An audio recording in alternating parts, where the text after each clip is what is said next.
Hello friends, हम पढ़ रहे हैं स्ट्रक्चर ऑफ प्रोटीन और प्रोटीन के स्ट्रक्चर में 4 डिफरेंट लेवल हम स्टडी कर रहे हैं, जिसमें हमने प्राइमरी स्ट्रक्चर ऑफ प्रोटीन देखा। प्राइमरी स्ट्रक्चर किस तरह से सेकेंडरी स्ट्रक्चर में कन्वर्ट होता है वो सेकेंडरी स्ट्रक्चर देखा। सेकेंडरी स्ट्रक्चर से किस तरह से टर्शियरी स्ट्रक्चर बनता है वो देखा।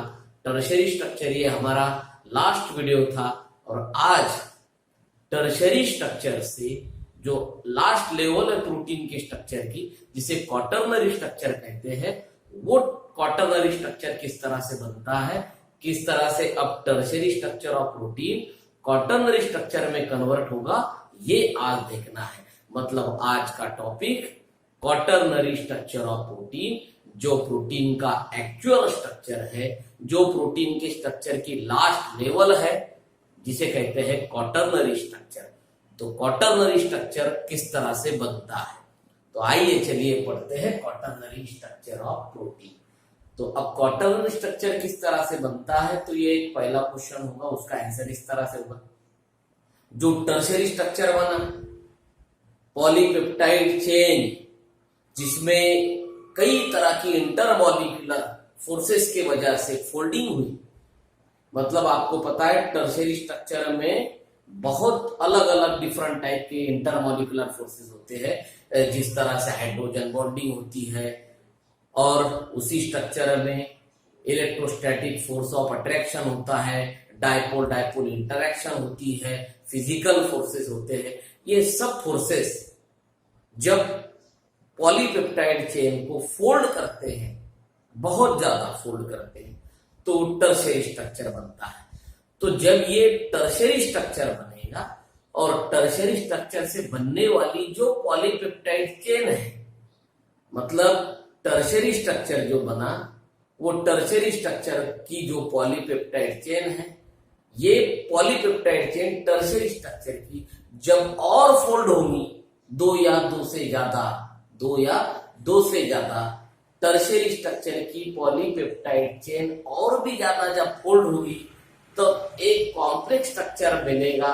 उस कॉम्प्लेक्स स्ट्रक्चर को क्वाटरनरी स्ट्रक्चर कहेंगे। तो देखिए बहुत आसान है, किसे क्वाटरनरी स्ट्रक्चर कहते हैं? when 2 or more polypeptide chain with folded tertiary structure। मतलब कौन से वाली पॉलीपेप्टाइड चेन? टर्शियरी स्ट्रक्चर वाली पॉलीपेप्टाइड चेन। मतलब यहां पर इस तरह से भी बोल सकते हैं कि डायरेक्ट टर्शियरी स्ट्रक्चर जब फोल्ड होगा, तो टर्शियरी स्ट्रक्चर में क्या होने वाला है, क्या रहने वाला है? Polypeptide chain.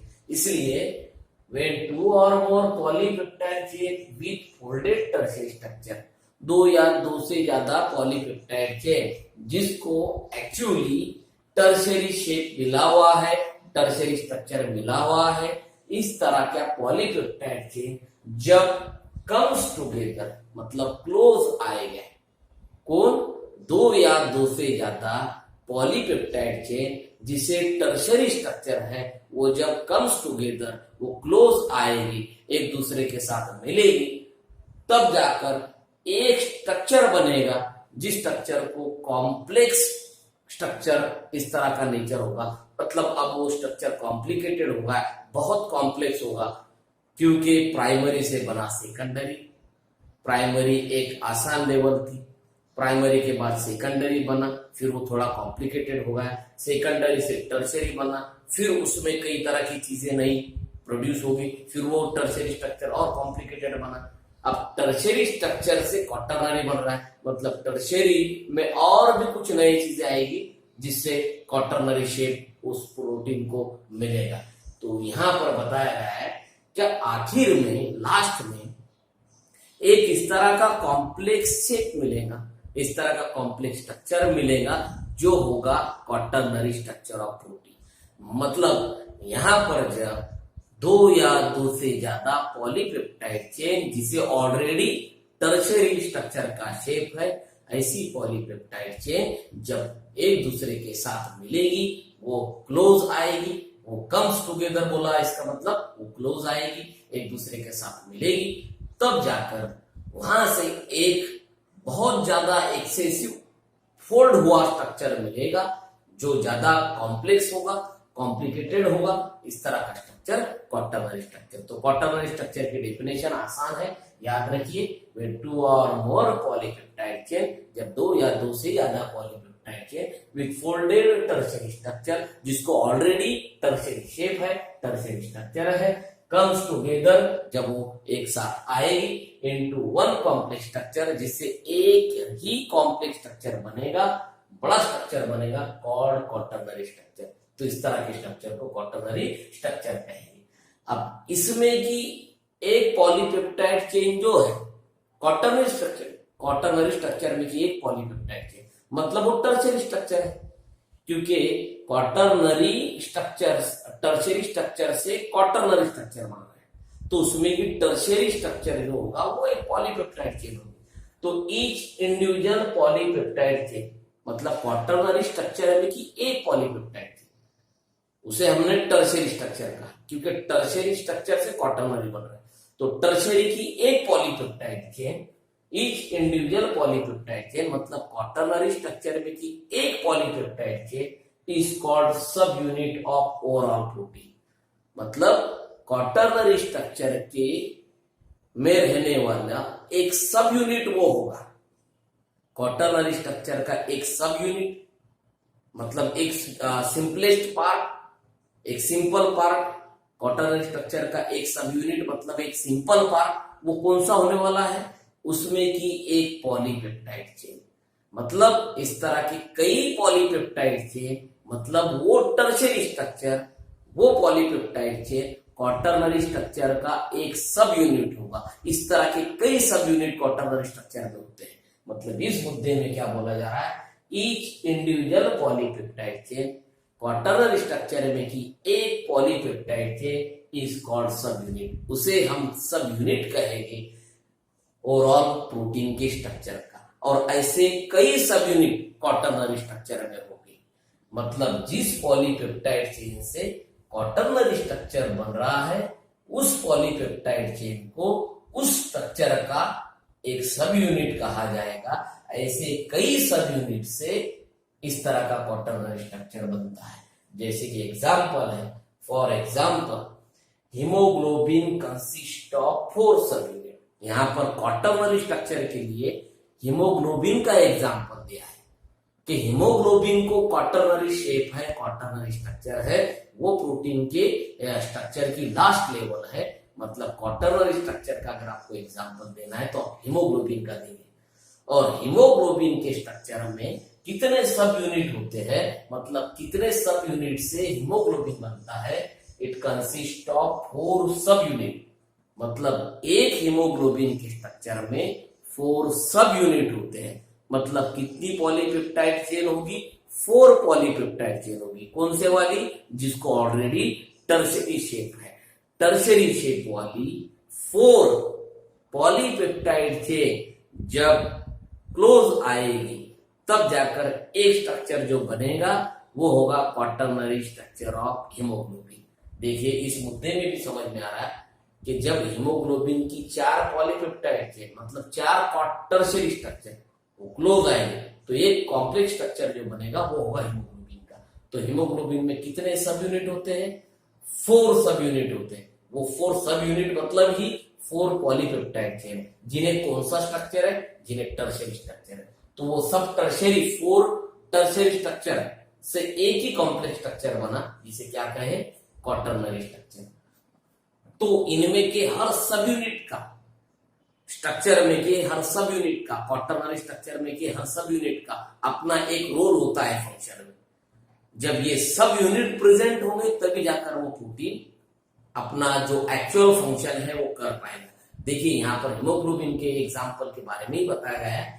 क्या haemoglobin can do its function, haemoglobin अपना फंक्शन तभी कर सकता है। कौन सा फंक्शन है हीमोग्लोबिन का, ऑफ ऑक्सीजन ट्रांसपोर्ट। हमारे ब्लड में ऑक्सीजन ट्रांसपोर्ट करने का काम हीमोग्लोबिन करता है। मतलब जो इनहेल करते हैं हम ऑक्सीजन, वो ऑक्सीजन कैरी करने का, ब्लड पार्ट में कैरी करने का, बॉडी पार्ट में कैरी करने का काम कौन करता है, हीमोग्लोबिन करता है। तो हीमोग्लोबिन का ये ऑक्सीजन ट्रांसपोर्ट वाला जो वर्क है, फंक्शन है, हीमोग्लोबिन तभी कर पाएगा जब हीमोग्लोबिन में ये 4 सब यूनिट होंगे, उसमें का एक भी सब यूनिट अगर कम होगा तो हीमोग्लोबिन ये फंक्शन नहीं करेगा। इसका मतलब हीमोग्लोबिन में स्ट्रक्चर में अगर कुछ प्रॉब्लम है तो आपको कोई डिसीज होगी। मतलब haemoglobin can do its function of oxygen transport, haemoglobin oxygen transport का फंक्शन तभी करेगा ओनली व्हेन ऑल 4 सब यूनिट्स आर टुगेदर। इसमें का हर सब यूनिट इंपॉर्टेंट है। हीमोग्लोबिन में 4 सब यूनिट है, 4 सब यूनिट हो गए तभी हीमोग्लोबिन अपना ऑक्सीजन ट्रांसपोर्ट का काम करेगा, नहीं तो वो नहीं कर सकता। मतलब क्वाटरनरी स्ट्रक्चर में का हर सब यूनिट इंपॉर्टेंट होता है। और क्वाटरनरी स्ट्रक्चर ये बहुत ज्यादा फोल्डेड स्ट्रक्चर होता है। टर्शरी में भी फोल्डिंग हुई, मगर टर्शरी से ज्यादा फोल्डिंग, ज्यादा कॉम्प्लिकेटेड कॉम्प्लेक्स स्ट्रक्चर वो क्वाटरनरी स्ट्रक्चर है। इसमें भी कई तरह के इंटरमॉलिक्यूलर फोर्सेस होते हैं। मतलब ये जो सब यूनिट होते हैं, ये पॉलीपेप्टाइड चेन जो होता है क्वाटरनरी स्ट्रक्चर का, वो भी इंटरमॉलिक्यूलर फोर्सेस से एक दूसरे से बाइंड होते हैं, तब जाकर क्वाटरनरी शेप मिलता है।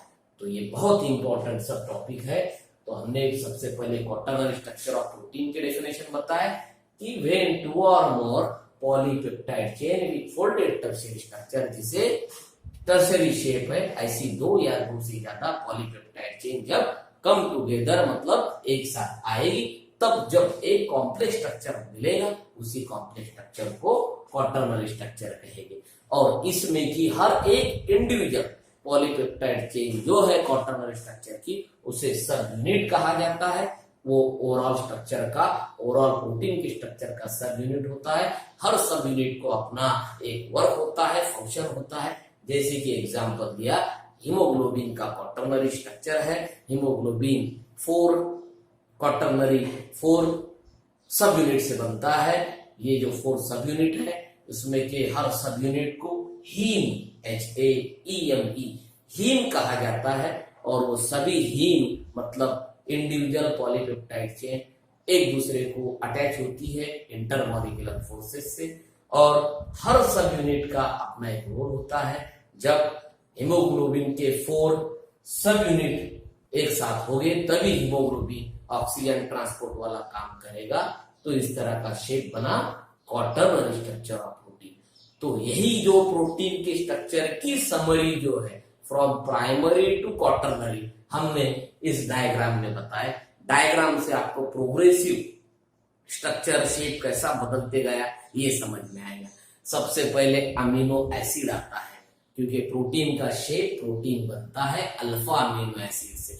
कई अल्फा अमीनो एसिड एक दूसरे को लिंक हो गए।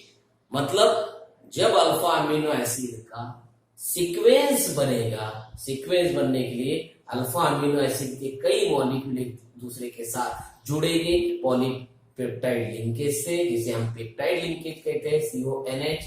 तब जाकर पॉलीपेप्टाइड चेन बनेगी। उसी पॉलीपेप्टाइड चेन को प्राइमरी स्ट्रक्चर कहा गया। मतलब अब आप देख रहे हैं 4 लेवल्स ऑफ प्रोटीन स्ट्रक्चर। तो ये पहला स्ट्रक्चर है। इसमें का ये जो हर एक पार्ट है, ये है अल्फा अमीनो एसिड। जब ये अल्फा अमीनो एसिड एक दूसरे को अटैच होंगे, एक बड़ी चेन मिलेंगी। ये बड़ी चेन मतलब क्या है?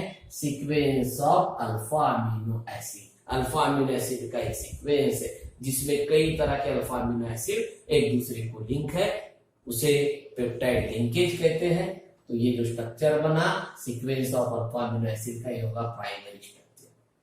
फिर ये प्राइमरी स्ट्रक्चर एक तो पॉलीपेप्टाइड चेन या प्राइमरी स्ट्रक्चर जिसे आप कह रहे हैं, तो ये पॉलीपेप्टाइड चेन जब एक दूसरे को साइड बाय साइड रहेगी, जिसे हम कहते हैं पैरेलल, तो कई पॉलीपेप्टाइड चेन एक दूसरे को साइड बाय साइड पैरेलल अगर अरेंज होगी, तो उससे बनने वाले स्ट्रक्चर को आप बीटा प्लेटेड शीट स्ट्रक्चर कहते हैं। मतलब यही पॉलीपेप्टाइड चेन, ये होगी एक, ये होगी 2, और ये अटैच होती है हाइड्रोजन बॉन्डिंग से। आपको पता है बीटा प्लेटेड शीट स्ट्रक्चर में पॉलीपेप्टाइड चेन में हाइड्रोजन बॉन्डिंग होती है। जब ये हाइड्रोजन बॉन्डिंग से 2 या 2 से ज्यादा पॉलीपेप्टाइड चेन एक दूसरे को साइड बाय साइड अगर अटैच होगी, तो ये जो शीट जैसा प्लेन शेप मिलेगा, जिसे बीटा प्लेटेड स्ट्रक्चर कहते हैं, या अगर यही पॉलीपेप्टाइड चेन प्राइमरी स्ट्रक्चर की अगर उसका कॉइलिंग होता है, वो फोल्ड होती है, कॉइलिंग करती है राइट हैंड साइड में, तो आपको पता है वहां पे सेकेंडरी स्ट्रक्चर का अल्फा हेलिक्स वाला शेप मिलता है। मतलब सेकेंडरी स्ट्रक्चर को दो शेप है, एक बीटा प्लेटेड शीट स्ट्रक्चर और एक है अल्फा हेलिक्स स्ट्रक्चर।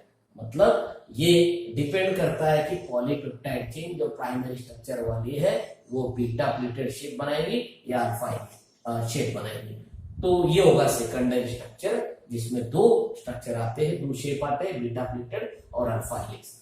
अब ये जो सेकेंडरी स्ट्रक्चर है, ये सेकेंडरी स्ट्रक्चर जब बहुत ज्यादा फोल्ड होगा, उसकी भी एक्सेसिव फोल्डिंग होगी, और सेकेंडरी स्ट्रक्चर में जब कई ज्यादा इंटरमॉलिक्यूलर फोर्सेस बन जाएंगे, जैसे कि हाइड्रोजन बॉन्डिंग, इलेक्ट्रोस्टैटिक फोर्स, वहां से नहीं तो और भी dipole dipole interaction, physical forces, ये बहुत ज्यादा बन जाएंगे, तब ये जो पॉलीपेप्टाइड चेन है, कौन सी, सेकेंडरी वाली, ये फोल्ड होगी, इसकी भी बहुत ज्यादा फोल्डिंग होगी, तब जो शेप मिलेगा वो होगा टर्शियरी स्ट्रक्चर वाला शेप। मतलब टर्शियरी स्ट्रक्चर बनने के लिए ये जो सेकेंडरी स्ट्रक्चर वाली पॉलीपेप्टाइड चेन है, इसमें बहुत ज्यादा इंटरमॉलिक्यूलर डिफरेंट इंटरमॉलिक्यूलर फोर्सेस बनने चाहिए, तब जाकर सेकेंडरी कन्वर्ट होगा टर्शियरी में। मतलब टर्शियरी वाला शेप जो है वो फोर्सेस का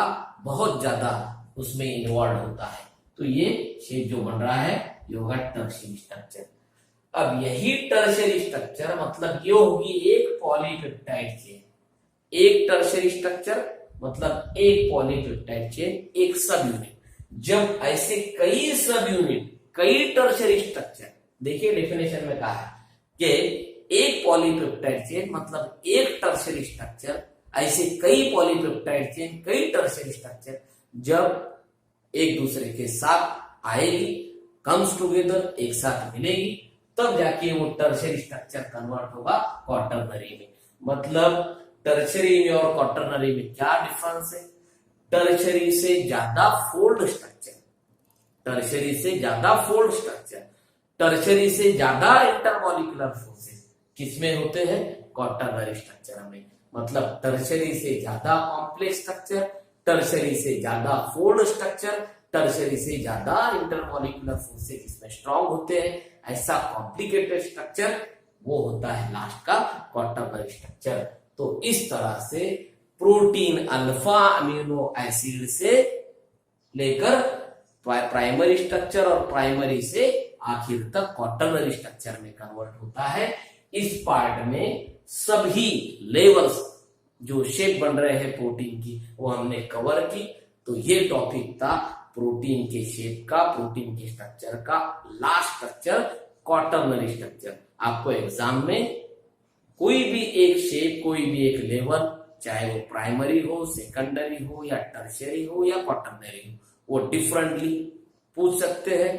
तो ये टॉपिक अच्छा है, अच्छी तरह से याद कीजिए, स्ट्रक्चर के जो पॉइंट है वो लिख के लिखिए, डायग्राम निकाल कर रखिए, डायग्राम निकाल कर देखिए, इसको अच्छी तरह से याद रखिए। बहुत ही इंपॉर्टेंट टॉपिक था।